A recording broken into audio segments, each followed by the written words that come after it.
UPSC सिर्फ ज्ञान नहीं, स्पष्ट सोच और प्रभावी अभिव्यक्ति भी मांगता है। अक्सर अभ्यर्थी पढ़ तो लेते हैं, पर अपनी बात को सटीक तरीके से रखने की क्षमता विकसित नहीं कर पाते।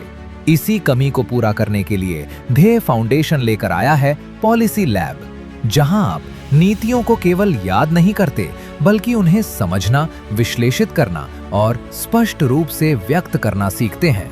ये प्रोग्राम हमने आप लोगों के लिए इसलिए स्टार्ट किया था कि प्रिपरेशन के साथ साथ यूपीएससी की आप लोग अपनी पर्सनालिटी पे भी कुछ वर्क कर पाए। पर्सनालिटी पे वर्क मीन्स जब आप सिविल सर्विसेज में जाते हैं तो सिर्फ आपकी नॉलेज वर्क नहीं करती वहाँ पे, नॉलेज के साथ साथ आपकी कुछ पर्सनालिटी ट्रेट्स हैं जो बहुत वर्क करते हैं। ऐसा नहीं कि आप वहाँ से पढ़ के चले गए, भले ही आप आईआईटी से हो, आईआईएम से हो या किसी बहुत बड़े कॉलेज से हो सकता है आप गोल्ड मेडलिस्ट हो किसी टॉपर में, बट अगर वो पर्सनालिटी ट्रेट्स आपके अंदर नहीं है तो सिविल सर्विसेज में आपको वो डिजायर्ड सक्सेस नहीं मिलती है, क्योंकि असली कॉम्पिटिशन ना सिलेक्शन के बाद शुरू होता है।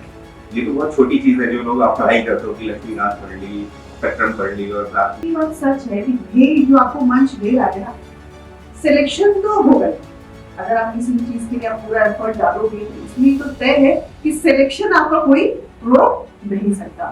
तो सिलेक्शन तो हो ही, तो हम चाहते हैं कि क्यों ना क्यों शुरू से ही हम ऐसा पर्सनैलिटी आपकी ग्रूम करते चले कि जब आप इंटरव्यू में पहुंचो या जब सिलेक्ट हो जाओ तब जो एक अलग से प्रेशर आता है ना, वो प्रेशर आता है, समझ पा रहे हो?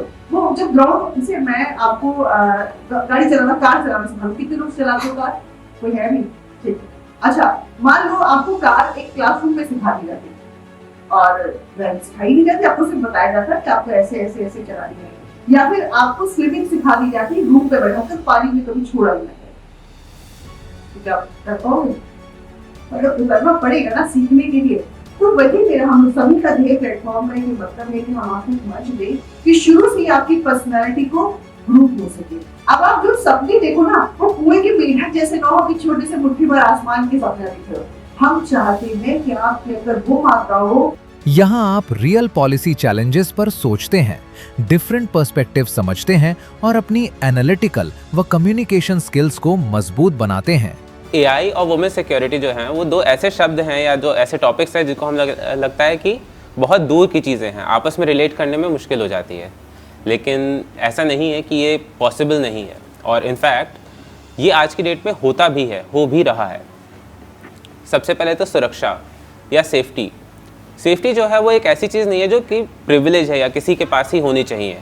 हाँ, कुछ लोगों को ज़्यादा ज़रूरत होती है, उनको ज़्यादा मिलती है, बट ये एक बेसिक अधिकार है, सबका है। लेकिन तब भी हमारे देश में लाखों ऐसी महिलाएं हैं जिनके लिए घर से निकलना तक जैसी छोटी छोटी चीज़ें भी बड़ी बात हो जाती है, भले ही वो पढ़ने के लिए हो, नौकरी करने के लिए हो या ट्रैवल करने के लिए हो। तो यहाँ पर हम एआई को लाते हैं सीन में। कैसे? सुरक्षा को बेहतर करने के लिए।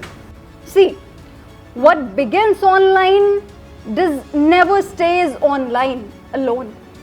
It is going to impact your life. So, the electronic and information, because of these activities, because of such incidents, which let me just quote the data which is there in the UN.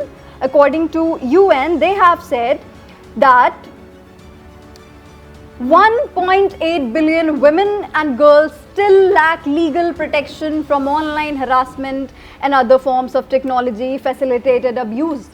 It is such a shame. हमको बात करनी है महिला सुरक्षा की, और हम जानेंगे कि महिला सुरक्षा के अंतर्गत कौन कौन सी चीज़ें आती हैं। महिला सुरक्षा के अंदर आती है कानूनी सुरक्षा। कई प्रकार की सुरक्षाएं महिला को चाहिए होती है, और नॉट ओनली वुमेन, हमें मेंस को भी वो चीज़ें चाहिए होती है, but in the specific term of women's उन्हें कानूनी सुरक्षा चाहिए होती है, उनको शारीरिक और सार्वजनिक सुरक्षा भी चाहिए होती है, डिजिटल साइबर सुरक्षा चाहिए होती है, कार्यस्थल पर भी सुरक्षा चाहिए होती है, सामाजिक सुरक्षा और पारिवारिक सुरक्षा उन्हें होनी चाहिए, टेक्नोलॉजी आधारित सुरक्षा उनको चाहिए।